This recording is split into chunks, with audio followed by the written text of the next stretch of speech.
PDA is a profile of an autistic person, by the way. It's not, in our house we call it pathological demand, and then we have a / anxiety. Because it's got nothing to do with avoidance. Herbie doesn't avoid anything. He simply can't do the things which we will touch upon. Because avoidance sounds like you've got a choice. Exactly, Yeah. yeah. And it isn't. Some people call it a persistent desire for autonomy, which I also love, but then you try telling that to a 10-year-old kid, they don't know what any of that means.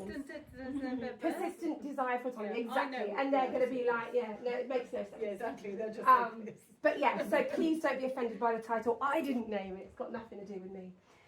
But you'll know, if you've got a child with a PDA profile, you'll know that child more than anyone else in your school or in your home, because they are, for many reasons, the most impactful, and not always in a positive way, unfortunately. But this is not their fault.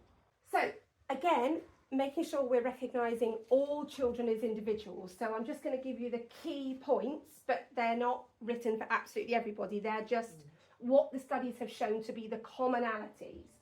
So individuals with a PDA profile exhibit an intense resistance to everyday demands.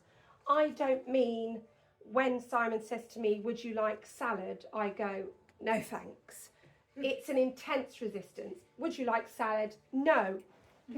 That's the level of resistance. And to an outsider, it might make no sense whatsoever. To a lot of people, it looks like poor parenting. It looks like the teacher's not got a handle on the situation. It looks like, well, that child's just spoiled. It's none of those things. So they're going to exhibit fantastic, most incredible negotiation skills to get out of doing what you need to be doing. So people with PDA often use really sophisticated social strategies to avoid demands, like distracting, negotiation, making excuses, flattery. They are going to have emotional regulation challenges, and this is where it gets a little bit tricky. They are going to have rapid, and I mean turn on a dime, mood changes. But just so you're aware, the mood change hasn't been rapid for them. So what we've seen is an explosion, and it's usually our fault for not catching the build up.